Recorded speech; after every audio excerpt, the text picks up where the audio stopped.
It's so weird. It feels like a somber type of holiday where if you've been investing in mobile homes for any length of time, you know that during Christmas week, during Thanksgiving week, things virtually come down to like they slow down to a crawl. There's very little buyers, there's very little sellers. People are focusing on the holidays, and that's sort of what it feels like. This week, the next week, possibly, where there's not much happening. Yes, there's still some buyers and sellers, but it's just this weird, somber kind of holiday. Uh, but instead of a holiday, people are losing their jobs, people are going through hardships, people are getting sick.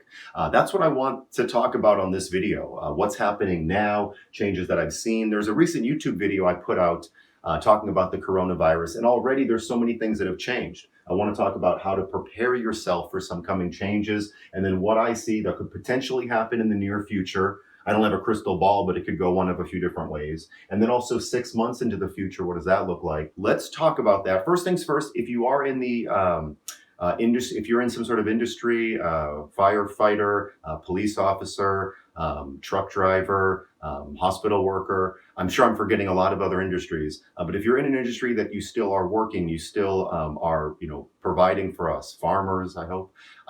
Thank you so much for working when other folks either they get laid off or they're not able to work or were told not to. Thank you for getting up and continuing to make sure we live and push this country forward.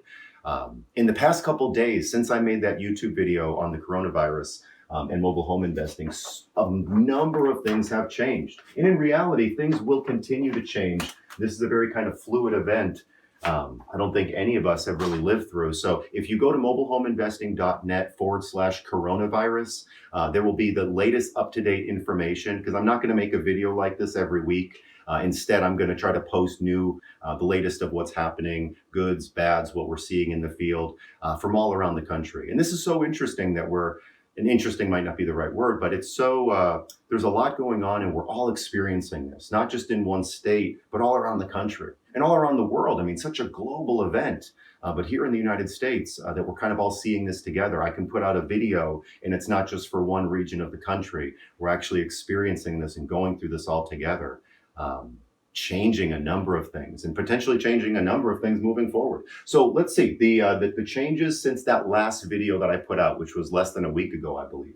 There's more park offices closing. There's more people being laid off from work. I think I heard by the end of March, there's over 1 million people supposed to be laid off across the United States. That may go up, that may go down. The service and retail workers are hurt. There's already so many people that are being hurt, and there's so many more people, so many more hardships to come. I know already I'm talking to people in the service and retail industry that are needing to sell their homes fast because they don't have any more money.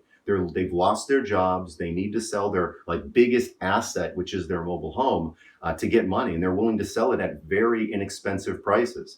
It does seem very quickly that things have changed. It went from in many areas, a seller's market to now more of a buyer's market. Now, that's not across the board, and in various areas of the country, things are still very warm, and there are still buyers and sellers out there. Which we'll talk about here in a minute. In some areas, there's no evictions or limited evictions for the next 30, 60, 90 days or longer. That doesn't mean people won't pay you or that you shouldn't pay your bills, but it means that the courts are going to be closed, more or less, and that they're not going to be processing any foreclosures or evictions. There are less sellers in the market. And just in the past week, I've seen maybe there's 50% less sellers. And I would say that there's 70% or so, these are rough numbers, but from what I've gathered in the last week or so, there's about 70% less buyers. And that's just not here locally where I am, but that's around the country what I've been seeing. So there's definitely less sellers. There's definitely less cash buyers. There's still many, many, many, many payment buyers. That's something to understand. There's always been payment buyers since I got started in 2002. Only in the past 5 years is there more and more cash buyers, because home prices are going up. That's pushing people over to mobile homes. They have more cash. So the ability to sell homes for cash, mobile homes for cash, has really only been more popular in the last 5 years. But there's still definitely a lot of payment buyers. There are more motivated sellers. I'm not going to say a ton by any means, but in the past week, there are some motivated sellers directly from the coronavirus. But again, there's less sellers, I would say, to get, all around, because if people don't have to sell, they're pulling their homes off the market. They don't want to show the home. They don't want to move if they don't have to. But again, there's still sellers. They've already left. They've already moved. They're paying two bills. They don't want to be there.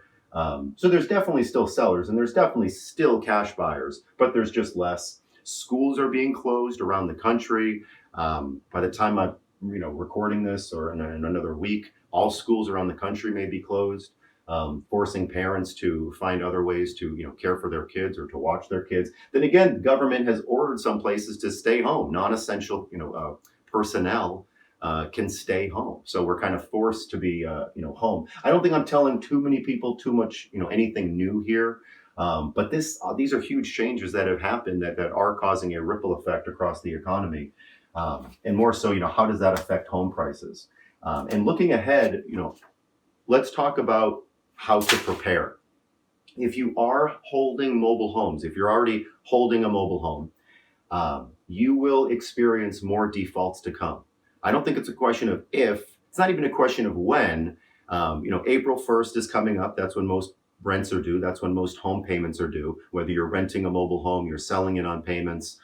You will have some people that have lost their job already. Maybe they've moved in the middle of the night. They're embarrassed. They're scared. They're going to go back home, wherever they originally were. That's not originally their home. They moved back in with somebody else. So you may already have places that are being abandoned. You might have people that can't pay. And this is on a case by case basis. How recently did you fill up that home? How long have you been working with people? Do they, if the evictions are closed, it's not so much of being a hard, kind of a line in the sand to say, okay, if you haven't paid, you're out. We're going through the eviction. We're going to have to work with people a little bit more, which I got to say, that's what we've been doing for the past 18 years, is working with people. We don't want to do an eviction if we don't have to. In the past career that I've had, in this all past 18 years, I've only had to do 3 evictions in my entire life. That's because people understand when they can't pay, they can't stay. They have to go somewhere else. And that's typically the people that we are dealing with. They want to pay us off. They want to get rid of us. If they're making payments on a mobile home, they want you out of the picture. They want to pay you off so they can be done with it. And usually, again, I made this comment in a previous video, our priority is typically pretty high. We're not the phone bill. We're not the cable bill. We're their home. We're the roof over their head. And most people know that they have to pay that. However, I want you to be prepared. Know that this is coming. You're going to have some people default in April. You'll have some people default potentially in May. What does this mean for you? Are you still going to have to pay your lot rent to the park? Do you still have to pay your underlying bank loan? These are things that we have to talk to the park about. We have to talk to the bank about. We should pay it if we are able to pay it. However, when you're dealing with your tenant buyers or with your renters, find out, have a procedure in place, at least in your mind, if not written down on paper. When somebody calls you, when they're hurt, they can't pay. I mean, like financially hurt and they can't pay. Who can help them? Do they have family members that can help them? Do they have friends that can help them? Can they borrow money from any institution or from a local charity or a church or the state? So who can help them? They should pay lot rent. In your business, you can have it where you have to pay lot rent. You can go ahead and not pay on the home, but you have to pay lot rent for the property. So push, if anybody calls you where they can't pay for the home, well, the home is one thing, but you have to at least pay lot rent. That's something that I'm really trying to demand from my people. That's kind of the line in the sand. And again, if they really want the home, that's meeting them in the middle. Or that's meeting them somewhere, near the middle. They can't pay everything. We understand that.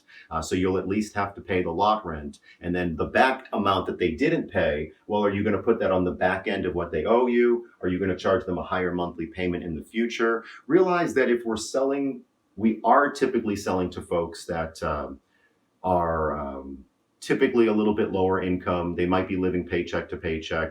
It's a slippery slope. So we don't want to overburden people being our tenant buyers. We don't want to put too much pressure on them. A lot of us are already going through a lot of pressure. You, the person listening to my voice, you may have already experienced some potential job loss, or that's on the horizon for you. You have so many things already that you're concerned about, let alone the properties that you have coming in.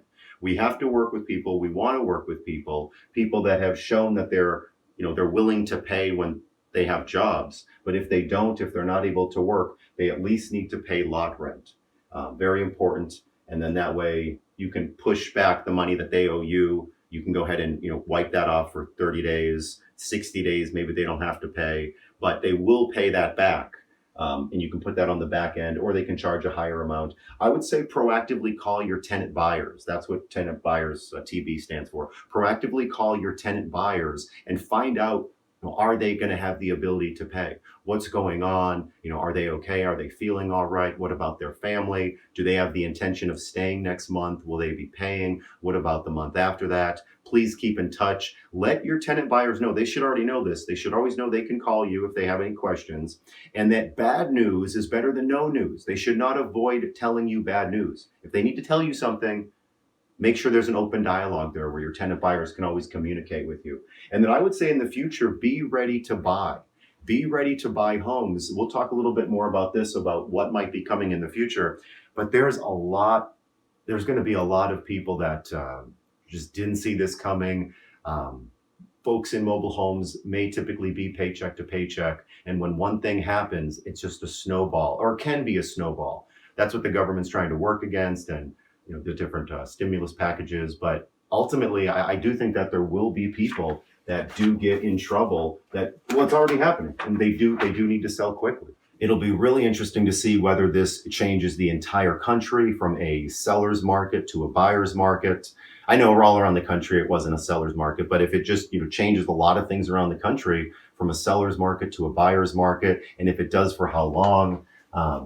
If you have a mobile home for sale, right now, you're selling a mobile home, you're an investor, you have one for sale, I would say if you're trying to sell it for cash, still try to sell it for cash if you can. You can have some ads out for that, but aim to possibly sell for payments. And remember, you're selling it for payments. The person that you're selling it to, they might not have a job in the next few weeks, or they might have just lost their job. So make sure you take a good down payment, and maybe even advertise it where there's no payments to the home. They still have to pay lot rent, but there's no payments on the home for the next 30, 60, 90 days. Now keep in mind, if the mobile home parks stop charging lot rent, at least for the park that you're in, you can say, well, okay, no payments on the home or the lot rent for the next 30, 60, 90 days. But that's going to be something you're going to have to take into account if you're selling a mobile home right now, which I hope that you still are, because there's plenty of payment buyers still out there.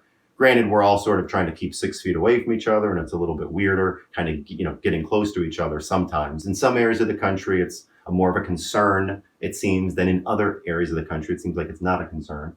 But you can still sell. You might want to aim, though, for payments, because those cash buyers are a bit lower, or you're just going to have to reduce your price, because there's still cash buyers out there. They just want a good deal. Handymen, are they available? Or is your government, the local municipality, saying, no, nobody can go to work, unless it's an essential type of career.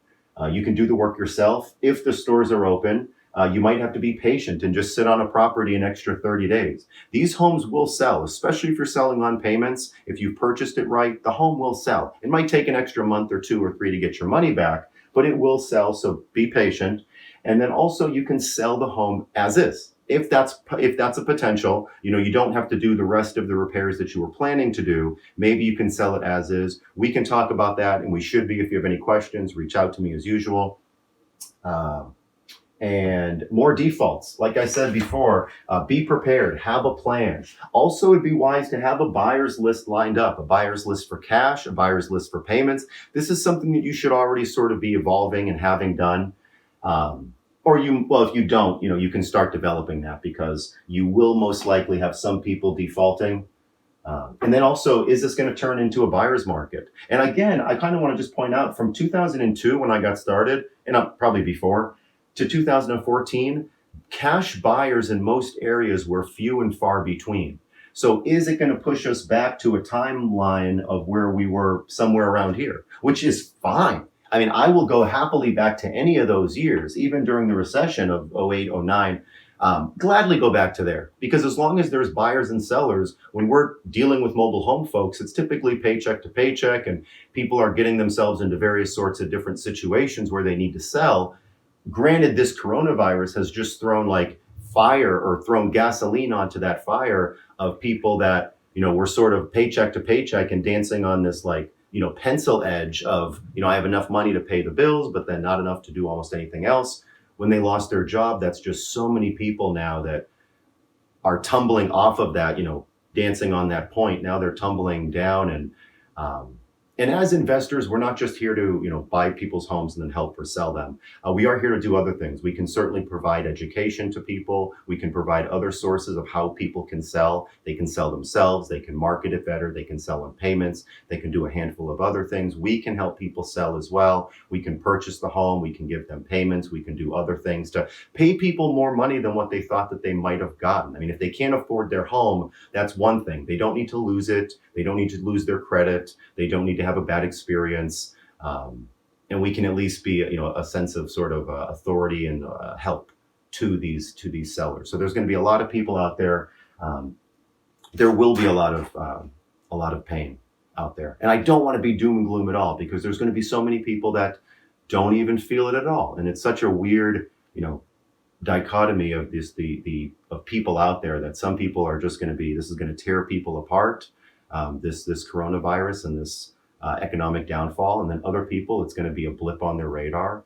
Some people are going to lose everything. Some people are going to gain so much, just like happened in all these recessions. Some people lose a lot of people lose a lot, and then some people make make money, and hopefully we can help people, and we can make money as well. Let's talk about what I see coming in about 6 months. This is potentially, who knows, this could very much change. We could all have, there's another disease around the corner, and something else happens. We all have forearms all of a sudden. More defaults, more evictions, more motivated sellers, I believe, less cash buyers. These should all have question marks on them as well, because if anything, I do not know the answers. This is what I think might happen. Also, the reason I think, one of the reasons where people are interested in mobile home investing recently, maybe in the past 5 years or so, a little bit more, is because the numbers and the return on your investments and the profit on single family homes, on apartments, on other things has gotten smaller and smaller. Well, if the market changes and other types of single family homes, other types of real estate starts becoming more sexy, well, that could pull a lot of the mobile home investors that were here just for, passing fancy, that could take them into somewhere else. So are there going to be less cash buyers? Are there going to be less mobile home investors in general? Are there going to be more sellers? How's the lending going to be affected? So will there be less mobile home investors? And then also, I think there will be many, many more hurt mobile homeowners, which is terrible. Which no one could, which we didn't foresee this coming. I mean, this is bad. People from no fault of their own are getting really, really hurt, and just throws a complete wrench in their career, or their life plan moving forward. I hope that this all makes sense. I hope that this video is helpful to you in your business. Again, go to mobilehomeinvesting.net/coronavirus. That will keep you updated on new events, new changes, different things that we've been seeing, how that could affect your business. All right, thanks so much. If you have any comments or questions, please comment them below this video or comment them on this page, wherever you're watching us. Thanks so much for watching. Talk to you soon. Bye-bye.